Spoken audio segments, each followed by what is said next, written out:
My 9-year-old woke up on Christmas Eve and found a note. We needed a break from you. Don't call.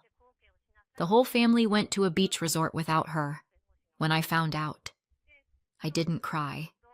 I did this. 4 days later, they found something on the kitchen table and started screaming. I woke up to my phone vibrating against the nightstand like it was trying to escape. Christmas Eve, 6:12 a.m.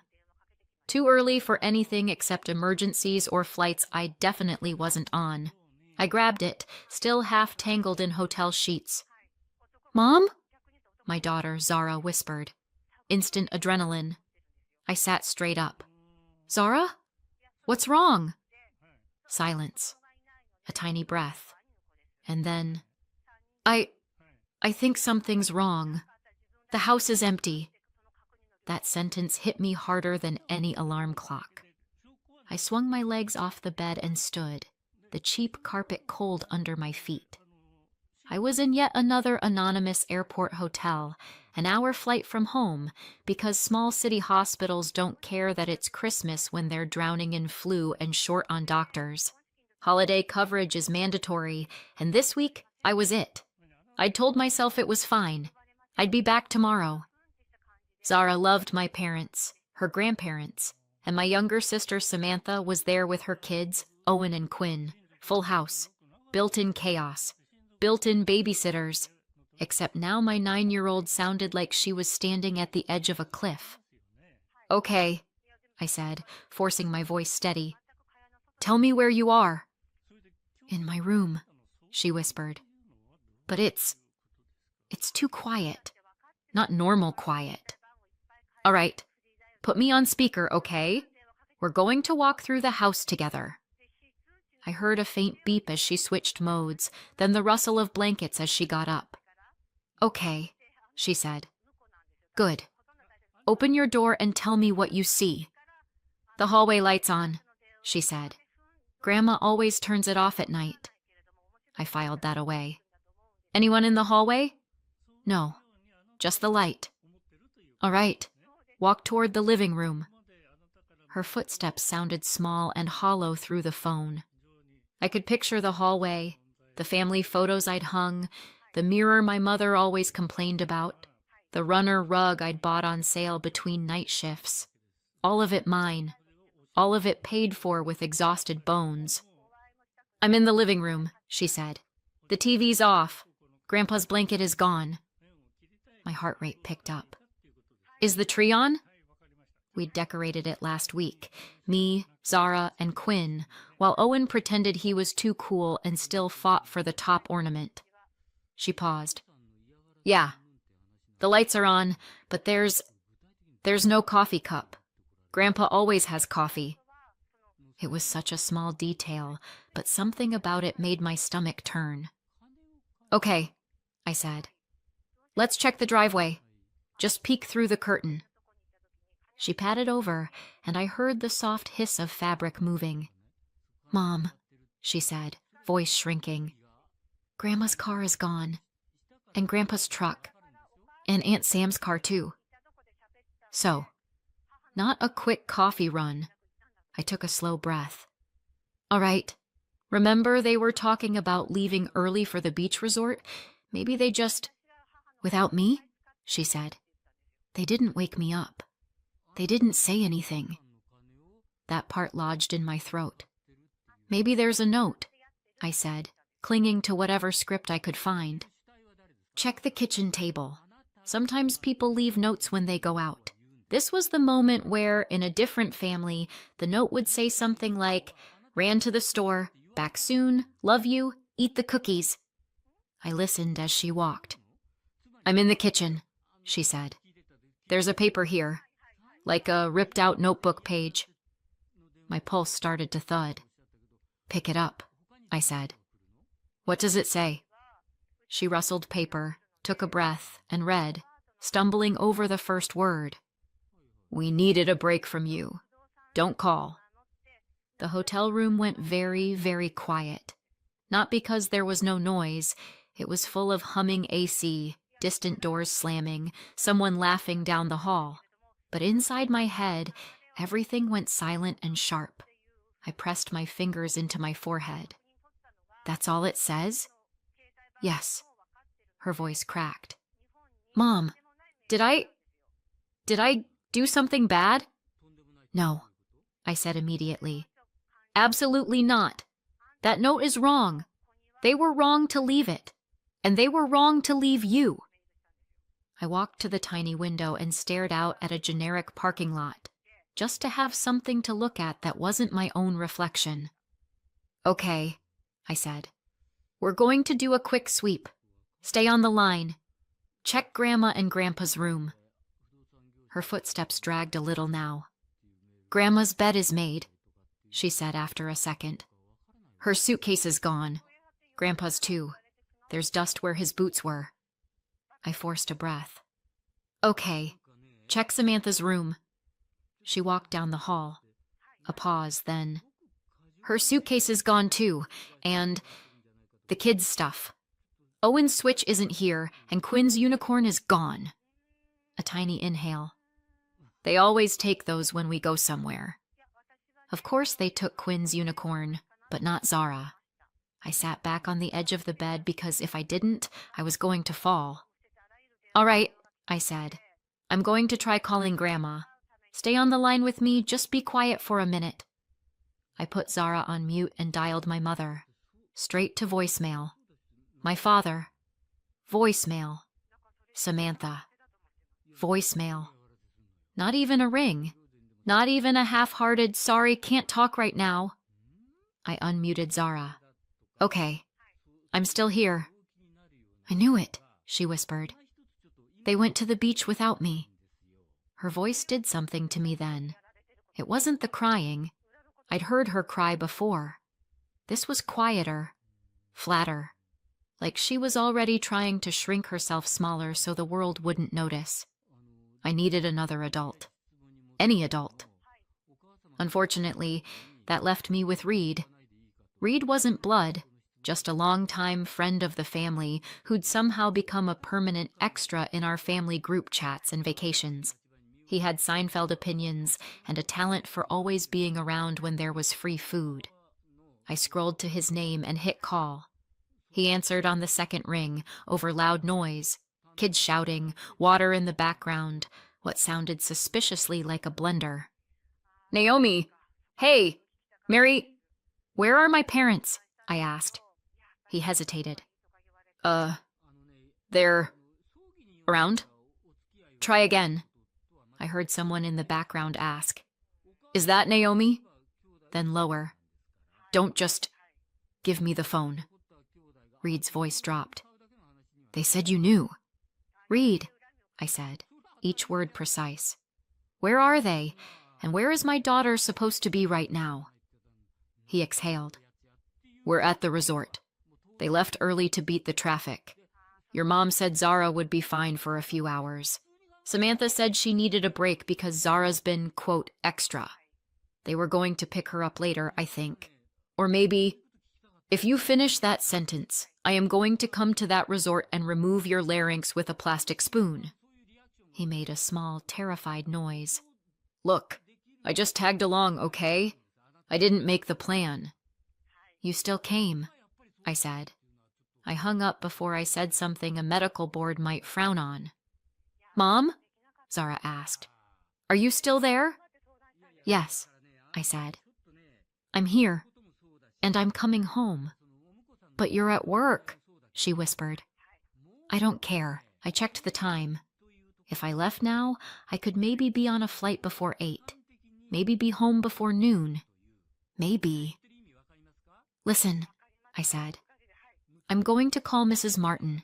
She's coming over to stay with you until I get there, okay? Our neighbor, Mrs. Martin, was the kind of retired school teacher who had a key to everyone's house and a sixth sense for when kids needed cookies or boundaries. Zara loved her. I trusted her. Don't open the door for anyone except her, I said, and keep the house locked. Okay, Zara sniffed. I'll stay on the phone until she gets there, I said.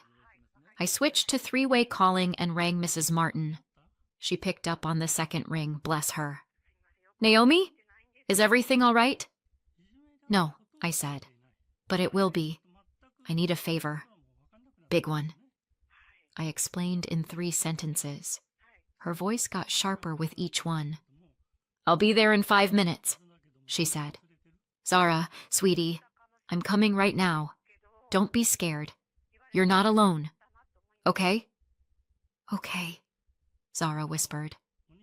When I heard the front door open on Zara's end and Mrs. Martin's voice in the background, some small clenched part of me unclenched. I pulled up the airline app with shaking hands. The earliest flight home left in 1 hour and 40 minutes. The hospital had booked me into a hotel near the other city's airport, not ours, so I still had about 45 minutes drive to get there. In other words, no margin.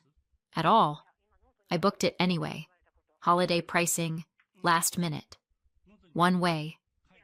My phone buzzed with the confirmation and my bank account quietly panicked. I yanked clothes on, shoved my things into my carry-on, and left half my life strewn across the hotel room. Housekeeping could keep the moisturizer and the dignity. Zara, I said, switching back to her call as I ran through the hallway. I'm on my way to the airport right now. Mrs. Martin is there with you, right? Yeah, she said. I could hear the TV murmuring in the background, cartoons turned up too loud. She's making hot chocolate. Good, I said. Stay with her. I'll call from the airport. Okay? Traffic was already building. Christmas Eve. Everyone going somewhere they actually wanted to be. My leg bounced as we inched forward. By the time I arrived at the airport, my heart had been hammering for so long it felt like background noise. I sprinted through the terminal, cut through the snaking security line with enough desperation in my eyes that they waved me ahead, and made it to the gate as they were announcing final boarding. You're cutting it close, the agent said, scanning my boarding pass. My daughter is home alone, I said, because my family forgot what the word family means. Something in my voice must have landed. She just nodded and gestured me through. When I finally arrived home, Zara ran out, hair flying, socks slipping on the porch. She slammed into me so hard I stumbled back a step. I'm here, I kept saying into her hair. I'm here. I've got you. I'm here. She pulled back just enough to look up at me, eyes red and wide. Mom, she whispered, did I do something wrong? There are moments in medicine where you know, instantly, that if you screw up even a little, someone dies. This felt like that. Except the patient was my kid's sense of being wanted. I cupped her face in my hands. No, you did nothing wrong. They did. The note is on the kitchen table, Mrs. Martin said quietly. I haven't let her look at it again. I took the note, read it with my own eyes. We needed a break from you. Don't call. They hadn't even bothered to sign it. My parents, my sister, the people who'd wept when she was born, fought over who got to hold her first, called her our little miracle every time she coughed. I folded the note and slid it into my bag. Evidence. Souvenir. I didn't know yet. I slipped the note into my bag and held Zara a little tighter. They had no idea what they'd set in motion. And 4 days from now, they'd walk into that house and regret everything. It didn't start with the note on the table. I wish it had. I wish there had been one big moment I could point to and say, there. That's where everything cracked. But things like this don't break at once.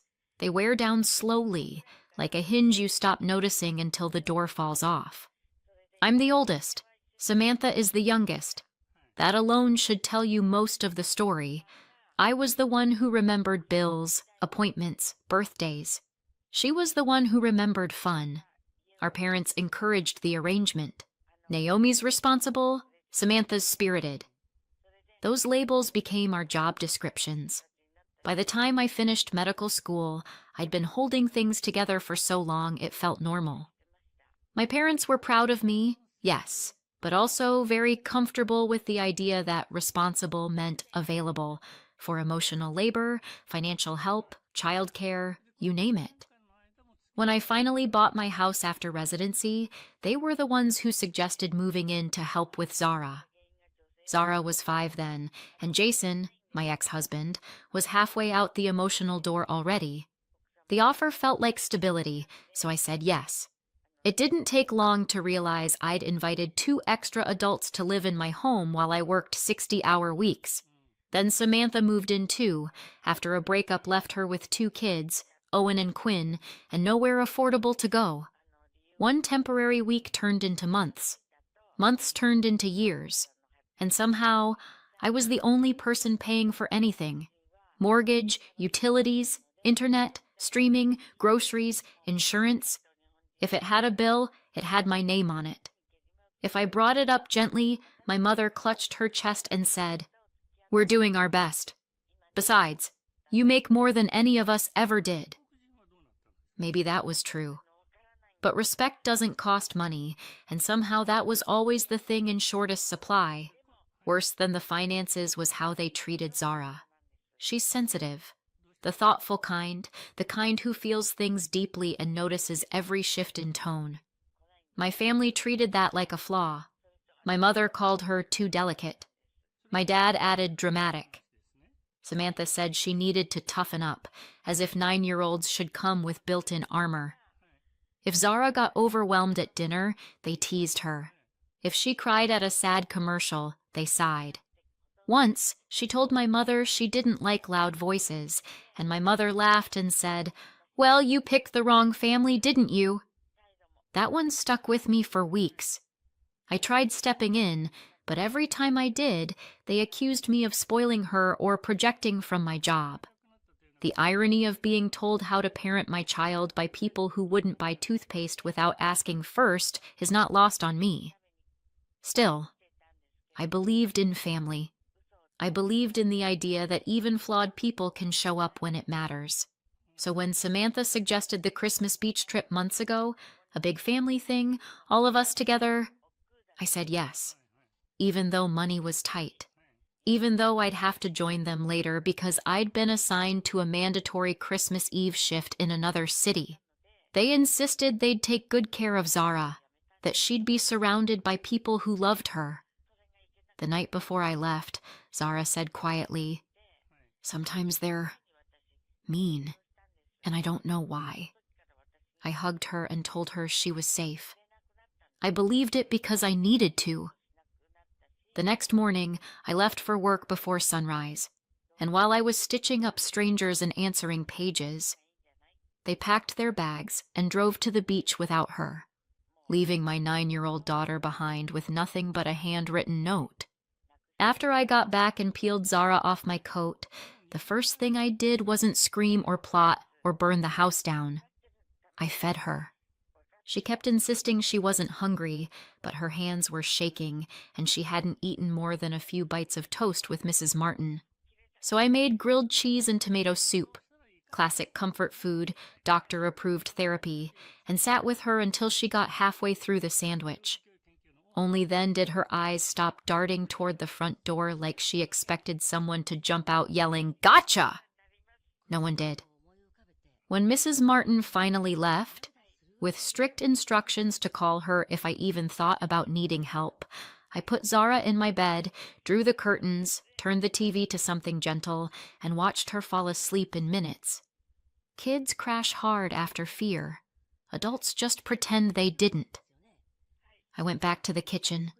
The note sat on the counter like a crime scene exhibit. "We needed a break from you. Don't call." It still didn't feel real. Not because I didn't believe my family capable of cruelty, they'd always been good at that, but because of the sheer effortlessness of it. A torn notebook page, a scribble, a shrug disguised as handwriting.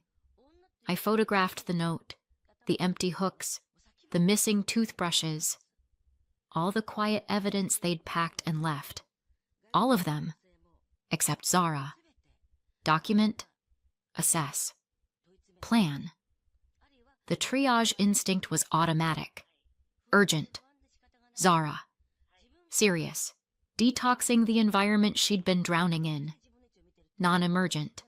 Everything that wasn't her. When she woke up later, we curled on the couch and watched a movie, one where misunderstandings lead to songs instead of therapy bills. She pressed into my side like she was anchoring herself. "Where do you think they are right now?" she asked. "At the pool," I said. Honesty mattered now.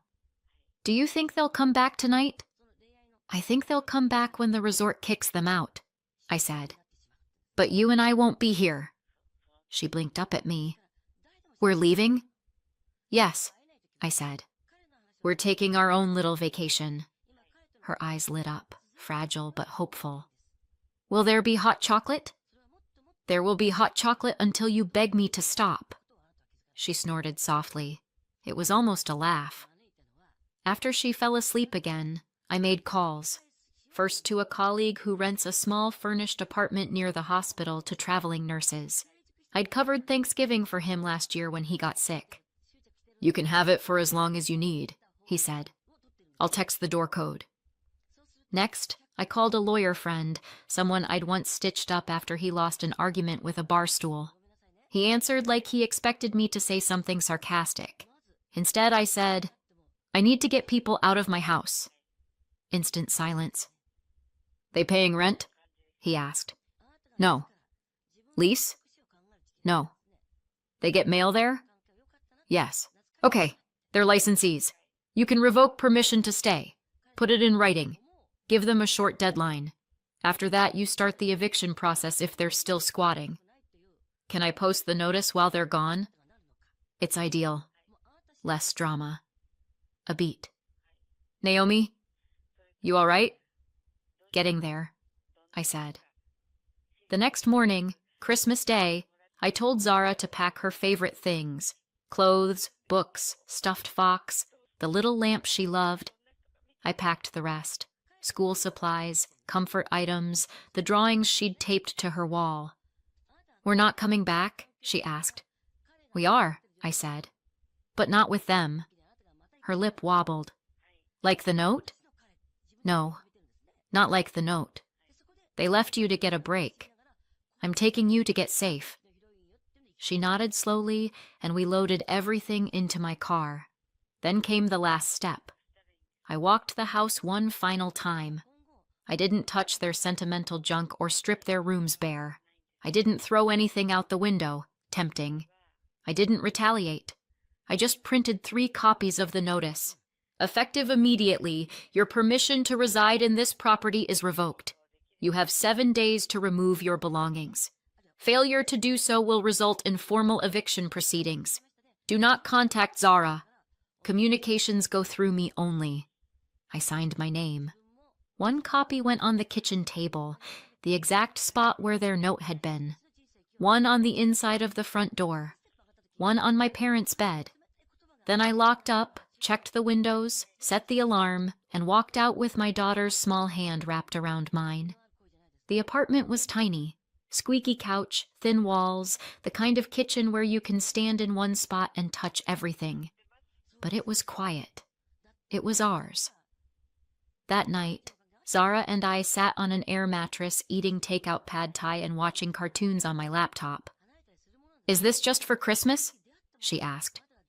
"We'll see," I said. "How do you feel here?" She looked around thoughtfully. "It's small." "Yeah." "But it's nice," she added. "No one yelling at the TV." "Right?" I said. Football was a personality in that house. She giggled, small but real, and for the first time in a long time, the silence felt peaceful instead of dangerous. Somewhere, hours away, my family was probably complaining about overpriced poolside drinks and sunburn. I didn't care. For the first time in years, I could hear myself think, and Zara could breathe. They came back 4 days later. I knew the moment it happened because my phone started ringing over and over again. Not just once or twice, the kind of calling pattern people have when they're panicking and want you to fix something for them. I didn't answer. Zara and I were sitting at the little table in the apartment, coloring together. She wasn't talking much, but she didn't look frightened anymore. Just tired. And she kept glancing up at me every few minutes, checking that I was still there. My phone buzzed again. This time I answered, because I needed to hear their voices, not rely on imagination. It was my mother. "Naomi?" she said, breathless. "Where are you? Where is Zara? Why is the house empty?" I kept my tone steady. "She's with me. She's safe." There was a small, stunned pause, and then my father's voice rose in the background. Not yelling, just startled and angry in a way I knew too well. "She took her. She took the girl and left the house." My mother's voice came back, strained. "Why would you do this? We came home and everything was silent. We didn't know what happened." "I left a notice," I said. "On the table." "We saw it," she said, her voice tightening. "It says you're removing us from the house. Surely that can't be real."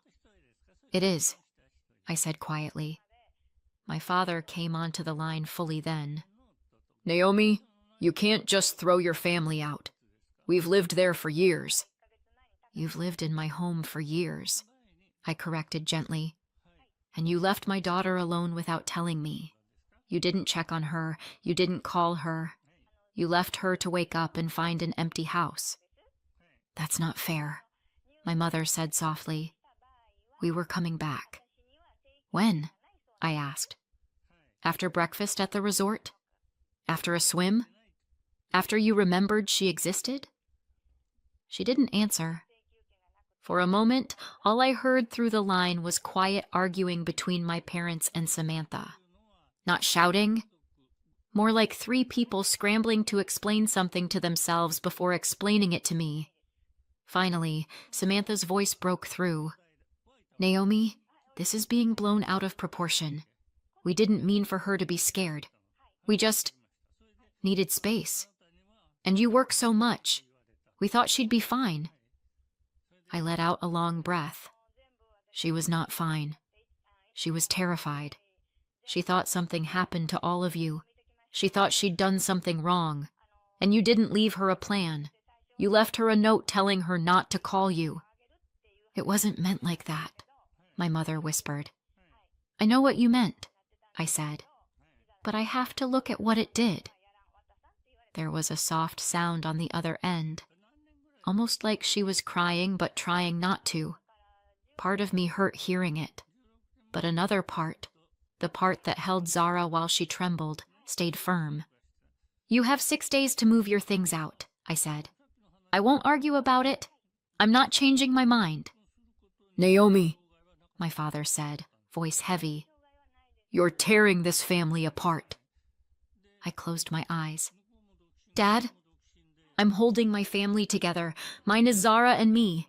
That's it right now." No shouting followed, just stunned silence. Then I ended the call. They didn't stop trying, of course. The messages came in waves: confusion, hurt, frustration, little attempts to tug on guilt. I didn't respond. I focused on Zara, on making the apartment feel familiar. We cooked simple meals, watched movies, arranged her things neatly around the small bedroom. Every night she slept a little deeper.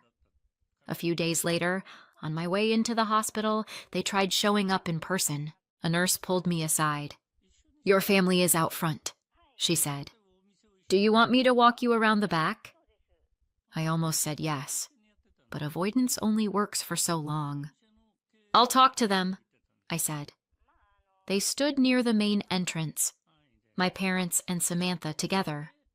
They looked different, smaller somehow. My mother's coat wasn't buttoned properly. Samantha's hair was in a messy bun, not the usual picture-perfect style she always insisted on. My father looked tired in a way I hadn't seen before. My mother stepped toward me first. "Naomi, we just want to understand." "That's fair," I said gently. "I'll explain, but only if you listen." They all nodded. "You left Zara alone," I said. "You didn't tell me. You didn't check on her. She woke up terrified. She thought she was the problem. My mother let out a soft, broken sound.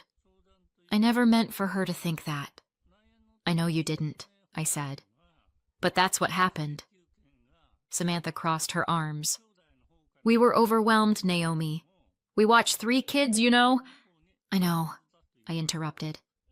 But Zara is not a burden you get to put down because you're tired. She's a child.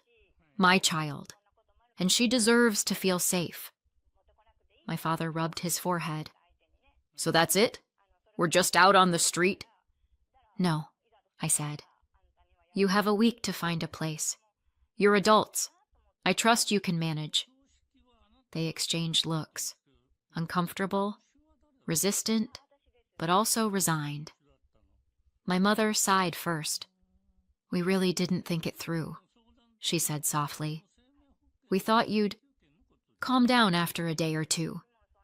I'm not angry, I said. I'm done. There was no yelling, no dramatic exit, just a quiet understanding that something had broken long before this, and I was finally refusing to hold the pieces together alone. By the end of the week, they moved out. Not gracefully, but they managed.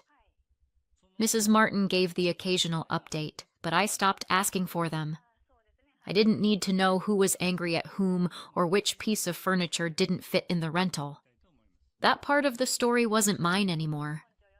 Zara and I went back to the house a few days later. It felt different, quiet in a peaceful way this time, not in a lonely way. She walked from room to room, touching familiar objects as if checking they were still hers. This is really our house now? She asked. Yes, I said. Ours, and we set up her room together. Fairy lights, drawings, the fox bedsheets she chose. She asked if we'd ever let them come back. Not unless you want to, I said, and only in ways that feel safe. She thought about that, then nodded. That night we made pasta and watched fireworks on TV. She fell asleep on my lap long before midnight. I looked around the room. The same house, but lighter, somehow. Quieter. Ours. And for the first time in a long time, the future felt like something we got to choose. Did I go too far or not far enough? Let me know in the comments and subscribe for more. Alright, this is an original Tales Fair story, and this one took a turn I honestly did not expect. Alright, let's get into it. My 11-year-old daughter came home and found this note. Let her die. Don't call anyone. Then we saw my husband's grandmother, pale and all alone. My daughter rushed to call an ambulance, but Grandma grabbed her hand and said, No doctors, just look under the bed. Soon, my in-laws lost everything. I used to think the most stressful thing in my life was packing for a vacation that cost less than a new set of tires. Turns out, the real stress begins when you walk into your own kitchen and find a handwritten instruction to let someone die. My name is Sarah. I live outside Seattle, in a big house that looks impressive to strangers and exhausting to the person who has to clean it. I have an 11-year-old daughter named Maddie, smart, observant, and allergic to injustice. And I had a husband named Eric. I say had like it's a casual detail. It's not.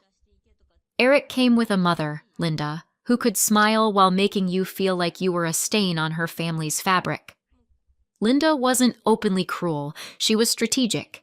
She believed in plausible deniability the way other women believe in probiotics. Then there was Eric's grandmother, Evelyn Sinclair.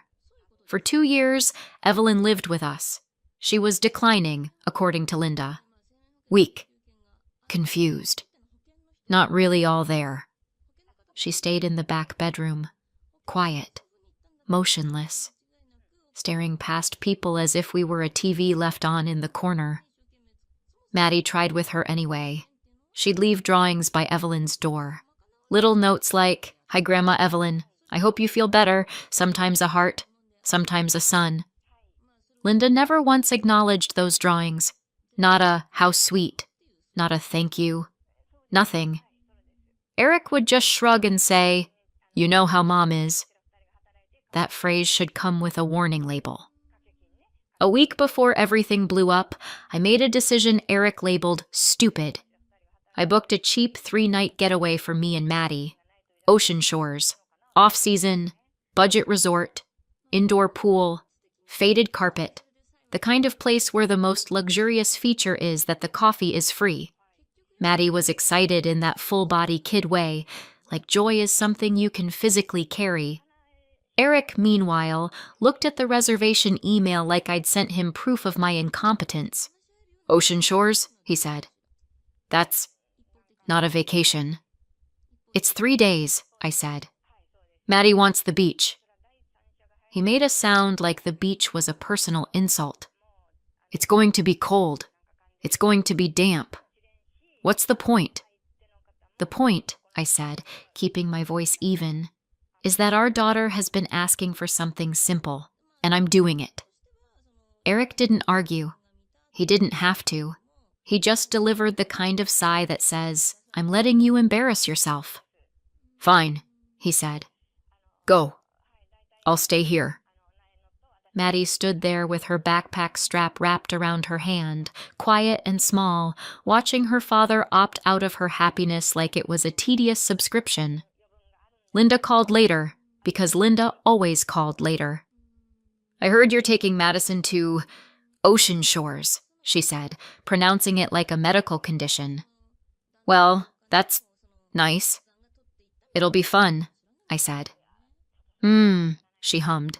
"Eric's staying behind, of course. Someone has to manage the house." Manage what? His fantasy? But I didn't bite. I never bit. Because biting Linda didn't hurt Linda. It just gave her a reason to call Eric and say, "Your wife is so emotional." So Maddie and I went. And it was lovely. Not Instagram lovely. Not we rented a villa lovely. Just real life lovely. We ate fries on the sand. Maddie collected shells like they were priceless artifacts. We swam in the indoor pool and pretended the smell wasn't aggressively chemical. We laughed. I barely checked my phone. That part will haunt me. Because while Maddie and I were playing mini golf, Eric and Linda were doing something else. I found out the way modern marriages end, through a social media post you weren't meant to see. Linda, oversized sunglasses, tropical drink, smug smile, captioned a photo, finally getting some real rest. Family time. Behind her, Eric grinned like a man who had never had to choose between his child and his ego, and the location tag? Maui. Maddie saw it over my shoulder. She stared at the screen for a long moment and said, very quietly, "So we weren't invited." I wanted to lie. I wanted to say, "Of course you were, sweetheart. It's just complicated." But Maddie is 11. She's old enough to recognize the difference between complicated and cruel. "No," I admitted. "We weren't." She nodded once. Not dramatic. Not teary. Just filing it away. Then she went back to the shell collection like she could control that part of the world at least. We drove home the next afternoon.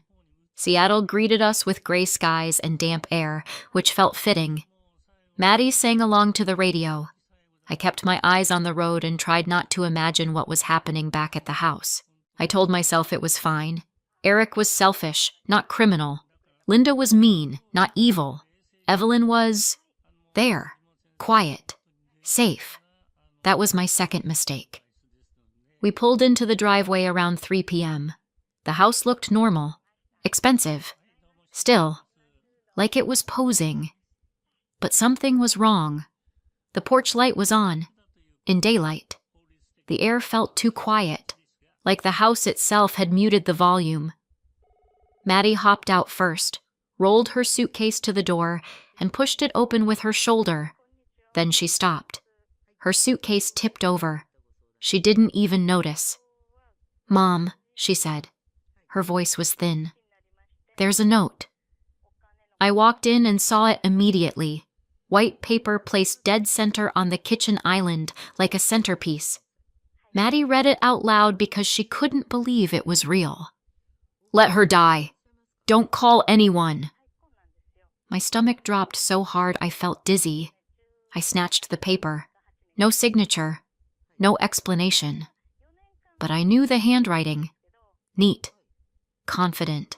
The handwriting of someone who writes lists for other people to follow. Linda. Maddie whispered. Is that about Grandma Evelyn? I didn't answer. I couldn't, because answering would make the note a fact, not a nightmare. I walked down the hallway toward the back room. Maddie followed close behind me like my shadow had learned fear. The back hallway always felt cooler, dimmer. It led to Evelyn's room, the room Linda called the quiet room, like it was a spa feature. When we got there, I saw the new lock, a keyed lock, on the outside of the door. My mouth went dry. I tried the knob. Locked. I knocked. Evelyn? No response. Maddie's breath hitched. Maybe she can't answer. My heart started pounding in my ears. I didn't have a key. I didn't have patience. I had the sudden clarity that something deeply wrong had happened in my house while I was buying my kid ice cream. Stand back, I told Maddie. She didn't argue, but she stayed close. I grabbed the nearest heavy object, a metal candlestick from Linda's little vampire decor hallway table, and slammed it into the lock. Once. Twice. On the third hit, the cheap mechanism gave with a crack. The door swung open. The smell hit first. Stale air, dry heat, the distinct wrongness of a room that has had the door shut on a living person. Then I saw Evelyn. She was in bed, pale as paper, lips cracked, eyes half open. No water on the nightstand. No snacks. No meds. No call button. Nothing. Maddie made a broken sound and ran to the bed. Grandma! She cried, grabbing Evelyn's hand. Evelyn's fingers were cold. Maddie looked up at me, terrified. Mom, she's dying. I moved on instinct. Checked pulse. Weak. But there. I rushed to the kitchen and grabbed a glass of water. Maddie already had her phone out. Because Maddie doesn't freeze. Maddie acts. She hit the emergency call screen, thumb trembling. I'm calling 911, she said. That's when Evelyn moved. Not slowly. Not frailly. She grabbed Maddie's wrist with startling strength. Maddie froze. Her eyes widened. Evelyn's gaze sharpened, suddenly focused, and she whispered in a rough, clear voice. No doctors. Maddie blinked. But you... Evelyn tightened her grip just enough to keep Maddie in place. Just look under the bed, she said. She saw Maddie's panic and softened her voice. Not an ambulance. Not the ER. Not yet, she whispered. If they get me out of this house before we document what they did, they'll call it an accident. Give me 15 minutes. Then you can call whoever you want. I stared at her. This was not the woman Linda described. This was not the confused grandmother who didn't know what day it was. Maddie looked at me like, is she hallucinating? Am I hallucinating? I said, Evelyn, you need medical help. I will, she rasped. But not yet. Under the bed. Maddie lowered her phone but didn't hang up. She just hovered, ready.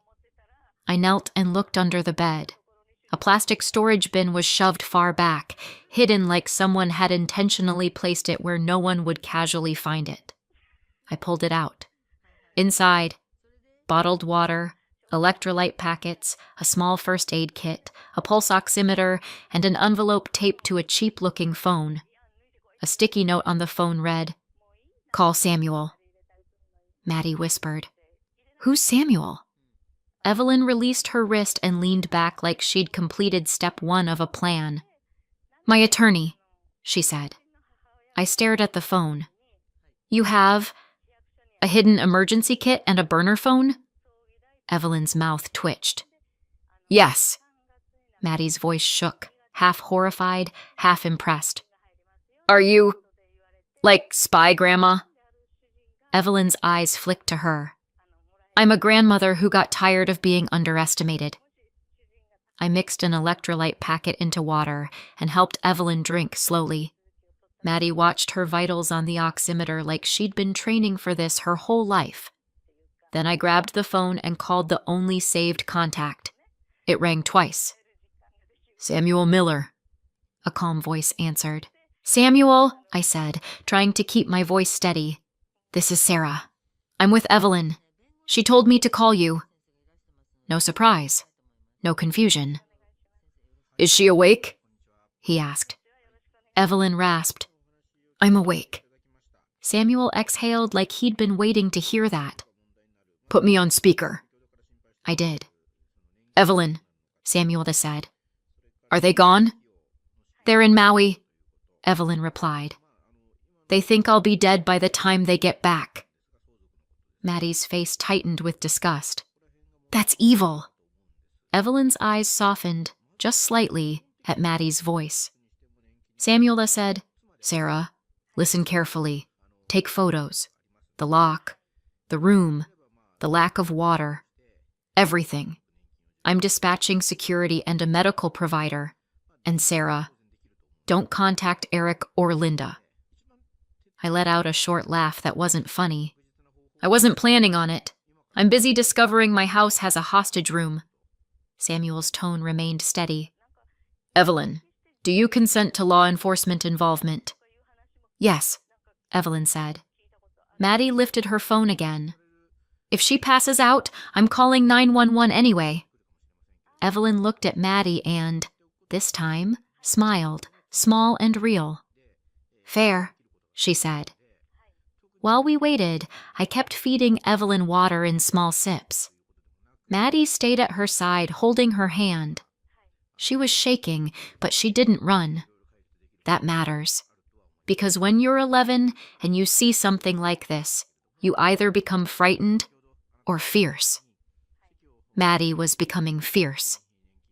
Samuel arrived within 15 minutes, and he did not come alone. 2 men followed him. Security. Quiet. Professional. The kind of people who scan corners without you asking. Samuel himself was in his late 50s, dressed like a man who has argued with judges for fun. He looked at the lock, at Evelyn's cracked lips, at the empty nightstand, and his jaw tightened. "Evelyn," he said gently, "are you stable enough to talk?" Evelyn nodded. Samuel turned to me. "Thank you for opening that door." I almost snapped something sarcastic, but the truth is, I wanted to cry. So I just said, "She was locked in there." "I know," Samuel said, "and now we document it properly." He made calls. Adult Protective Services, a private medical provider, a detective he apparently knew by first name. Life lesson: when the right lawyer makes calls, doors open. The medical provider arrived, a nurse practitioner who took one look at Evelyn and started documenting everything. Vitals, signs of dehydration, condition of the room, the lock. "Do you want transport?" she asked. Evelyn's voice turned soft, shaky, convincingly weak. "Not yet." The nurse looked at Samuel. Samuel nodded. "She's competent," he said. "Document refusal." Maddie whispered to me, "She's acting." I whispered back, "Yes, and we'll talk about that later." Because in that moment, there were bigger fires. Samuel pulled me into the hallway and spoke quietly. "Sarah, I'm going to say this plainly," he said. "Eric does not own this house." I blinked. What? "The house is owned by the Sinclair Family Trust," Samuel said. "Evelyn is the trustee. Eric has been living here and representing it as his. He has no legal claim." I felt something hot bloom in my chest. Rage, humiliation, vindication, all tangled. Samuel continued. "Eric also doesn't own the company he brags about. Evelyn does. I stared at him. What company? Samuel gave me a look. The seafood distribution company your husband likes to call his business. Evelyn built it. Eric works there. My brain replayed every time Eric acted superior to me. Every time he talked down to my job, my parenting, my choices, like he was a titan and I was an accessory. Turns out he was a middle manager with attitude. Samuel handed me a folder. Evelyn asked me to prepare emergency instructions. If she was harmed, or if someone tried, this triggers immediate legal actions. I opened it. Trust documents, revocations, password lists, instructions to freeze access, names of key executives, a line that made my throat go tight. In the event of restraint or neglect, contact apps and police. Proceed with removal of occupants. This was not a confused old woman. This was a woman who had been planning. Back in the room, Evelyn gestured to her nightstand drawer. Tablet, she said. I pulled it out. On it was a home security app with multiple camera angles. Kitchen, hallway, living room, outside entry. Video footage. Not audio-heavy drama. Visual proof. The kind that holds up. Evelyn's eyes were sharp as she watched my face. I needed to see what they did when they thought I was helpless, she said. I swallowed. Why didn't you tell me? Because I wasn't sure you were safe, Evelyn replied, blunt. And because Linda can smell sympathy like blood. Maddie leaned closer, staring at the screen. You were watching them? Evelyn said. I was learning them. Evelyn tapped a folder labeled Archive. Dates going back months. Play that, she told me, pointing to one file. The video showed Linda holding the new lock. Eric stood beside her, smirking. Linda installed it like she was upgrading the home, not imprisoning a human being. Eric laughed. He actually laughed. Maddie's face went rigid. I clicked another video. Linda removing Evelyn's water pitcher. Not spilling it. Not forgetting it. Removing it. Like a choice. Then another. Eric in the kitchen, texting, grinning at his phone, while Brittany Collins, yes, Brittany Collins, stood too close, laughing. He kissed her. Casual. Comfortable. Like my marriage was already a closed tab. Maddie's eyes went glossy. Dad, has someone else? I put my hand on her shoulder. She leaned into me without taking her eyes off the screen. Evelyn's voice softened. I'm sorry, Maddie. Maddie wiped her face hard, angry at the tears. He always acts like we're annoying, like we're in the way. Evelyn's gaze hardened. You are not in the way. Maddie looked at her. Then why do they treat me like I am? Evelyn's eyes flicked toward the hallway where the lock had been. Because they only care about what they can take, she said. And you, sweetheart, are not something to take. You are someone to love.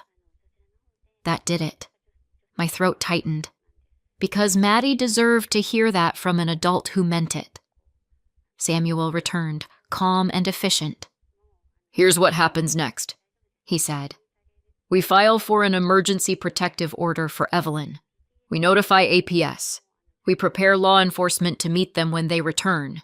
And we cut off Eric's access to the trust and the company today. Maddie whispered, fierce. Good. Samuel looked at me. Sarah, you should file for divorce and temporary custody. First thing. I nodded.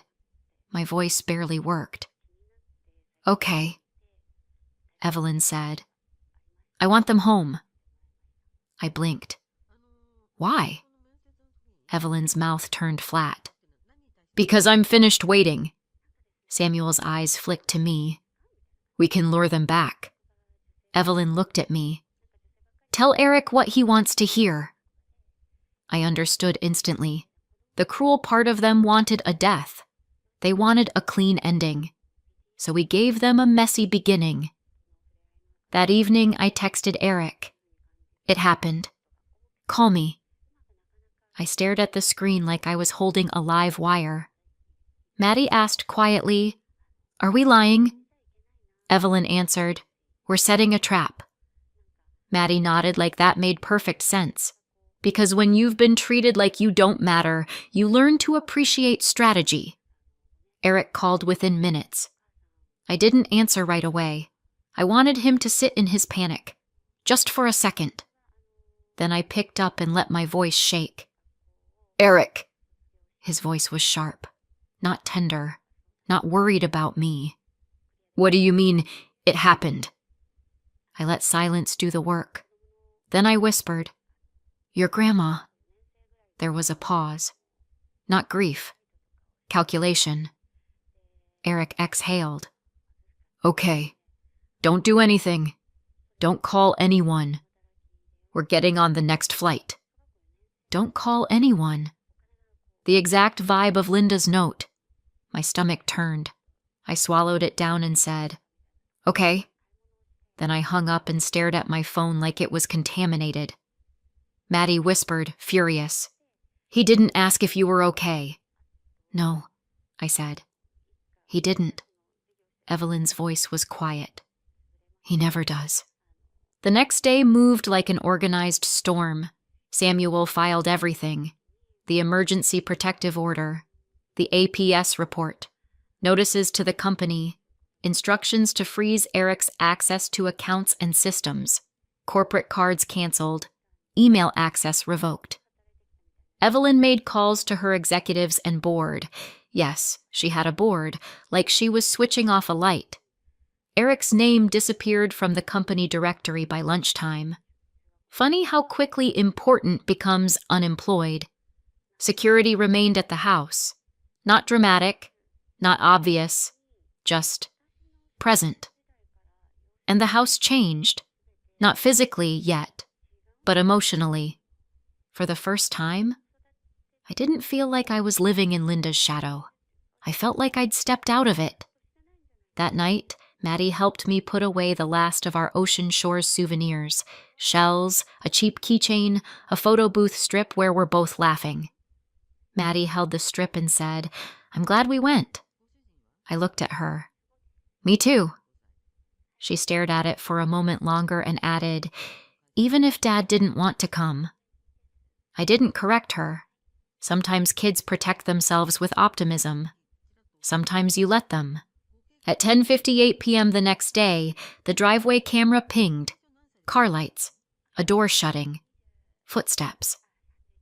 I looked at the monitor and saw them. Eric, wheeling a suitcase, moving fast like a man who thought he was heading toward money. Linda, stiff and sharp, scanning the house like she expected to see morning.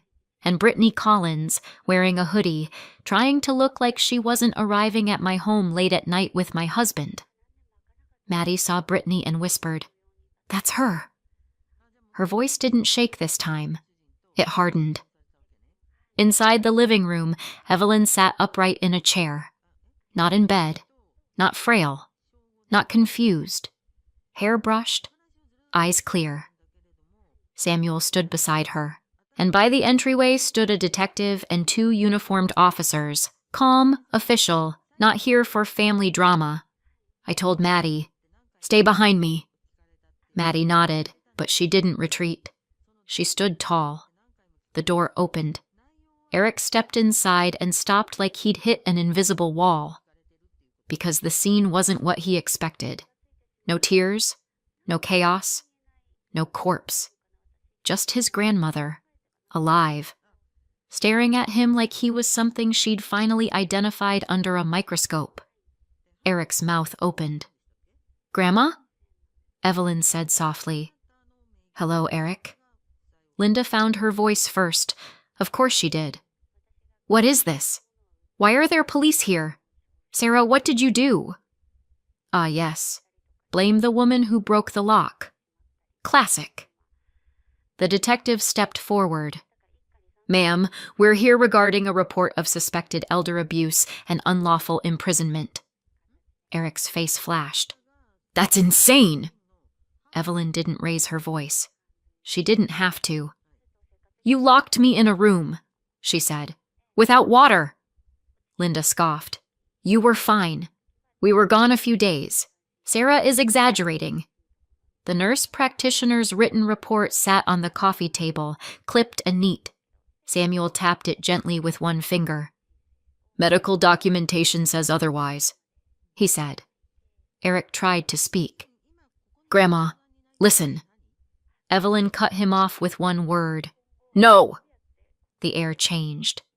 Because no, from a woman who has always said yes, hits like thunder. Samuel nodded to the officer and handed over printed evidence. Photographs of the lock, the note, the empty bedside table, the dehydration signs, and selected video clips. Not spy movie clips. Real clips. Linda installing the lock. Eric standing there. Linda removing water. Eric walking past the door without stopping. Brittany in the kitchen, too close to Eric, laughing while Linda typed. Eric's breathing went shallow. Maddie whispered, just loud enough, "You did that." Eric's eyes flicked to her. For a fraction of a second, I saw him remember she existed. Then his face hardened. "Maddie, this is—" Maddie interrupted, because apparently my daughter had finally reached her limit of polite silence. "This is what?" she snapped. "A misunderstanding? You left her locked up. You left a note telling us to let her die." Linda's eyes flashed at Maddie like she wanted to slap her with a glance. "This is why children should stay out of adult business," Linda hissed. Maddie lifted her chin. "Then adults should stop doing evil stuff in front of children." The detective looked at Eric. "Sir, step over here." Eric's voice rose. "I live here." Samuel spoke calmly. "No, you don't. The house is owned by the Sinclair Family Trust. Evelyn is the trustee. You've been served with a trespass notice, and we've already petitioned the court for an emergency protection order." Eric blinked rapidly. "What? That's—" Evelyn's voice was almost gentle. "You liked calling it your house. I let you. It made you feel important." Eric's face flushed. Linda sputtered. "This is ridiculous. He's her grandson." The officer's expression didn't change. "Turn around, sir." Eric stared at the handcuffs like they were a personal betrayal. "You're arresting me? For a family issue?" The detective's tone was flat. "Elder abuse. Unlawful restraint. And we're investigating financial exploitation." Linda's voice climbed into shrill territory. "Sarah did this! She's manipulating Evelyn!" I laughed. I couldn't help it. It was either laugh or scream. "Linda," I said, "I just got back from a budget resort with a broken waffle maker. I am not the criminal mastermind here." Evelyn's mouth twitched. Brittany took a step toward the door. Security quietly blocked her. No drama. Just, no. Evelyn turned her gaze to Brittany. "You should have stayed away from my family," she said. Brittany tried to speak. "This is a misunderstanding." Samuel cut in smoothly. "We can do this the easy way or the expensive way. I suggest you contact counsel." Eric barked, "Brittany, go!" Brittany hesitated, eyes darting. The detective looked at her. "Ma'am, you're not under arrest right now, but you may be contacted by investigators. Do not delete any messages, photos, call logs, or financial records. And don't try to contact Evelyn." That wiped the smugness right off her face. Eric was cuffed and escorted out. Linda followed, still arguing, still furious, still shocked that consequences exist at all. At the threshold, she turned back at Maddie one last time, eyes sharp with spite. Maddie didn't flinch. The door shut. And the house, my house, Evelyn's house, finally felt like it exhaled. Maddie sank onto the stairs, shoulders shaking. I crouched in front of her. "Hey." She looked up with wet eyes. He really wanted her to die. I swallowed hard. Yes.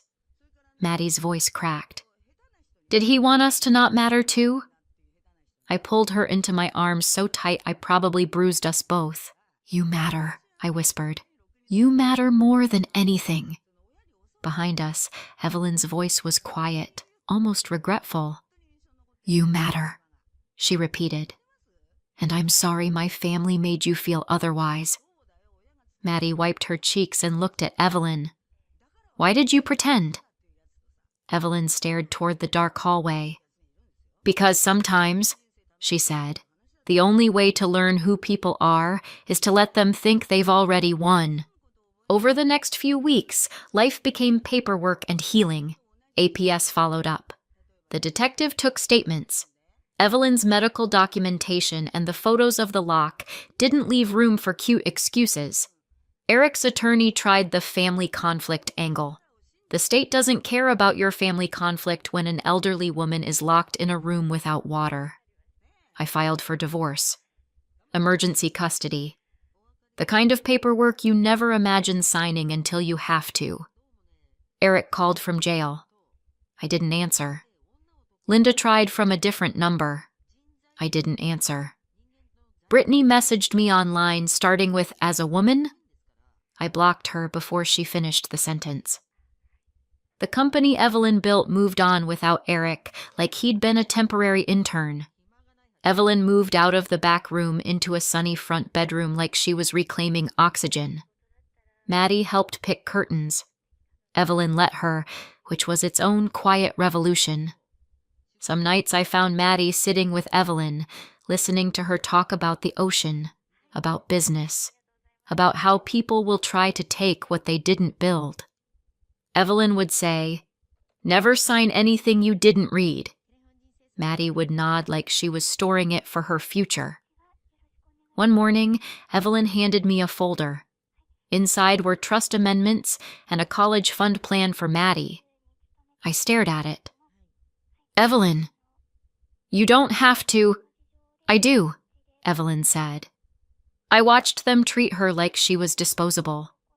I watched her show compassion anyway. That deserves protection. Maddie, standing in the doorway, whispered, "Is that for me?" Evelyn's gaze softened. "Yes, for you." Maddie stepped forward slowly, like she wasn't used to adults choosing her. "I didn't do anything special," she said. Evelyn replied, "You tried to save someone. In this family, that's apparently rare." Maddie made a small sound that was half laugh, half sob. "Okay." And then she hugged Evelyn. It wasn't a Hallmark hug. It was awkward and real, and exactly what it should have been years earlier. Months later, the house felt different. Not perfect, but safe. We repainted the kitchen. Maddie insisted on herbs in the backyard because plants are calming. Evelyn deadpanned, "Basil won't fix betrayal." And Maddie said, "It might fix pasta." And Evelyn actually laughed. That sound, Evelyn laughing, made me realize how long that house had been holding its breath. People ask me sometimes, "Do you regret marrying him?" I think about the note. I think about Maddie's shaking thumb over the 911 button. I think about Evelyn's hand grabbing my daughter's wrist, strong, deliberate, like she was anchoring her to the truth. And I think about Eric walking into the living room expecting a funeral and finding police, a lawyer, and a grandmother who refused to die on schedule. Regret is complicated. But here's what I know. Family isn't who shares your last name. It's who shows up when a door is locked and someone inside is waiting to be saved. Eric and Linda thought kindness was weakness. They thought silence meant surrender. They thought let her die was a plan. Instead, it became evidence. Evidence has a funny habit of turning into handcuffs. So yes, my in-laws lost everything. But what mattered most? My daughter learned she's not invisible, and I learned that sometimes the quietest person in the house isn't powerless. Sometimes she's just collecting proof. Thanks for watching till the end. If this story hit close to home, give it a like and subscribe for more. And I'm curious, who do you think was really wrong here? Tell me in the comments. See you next time.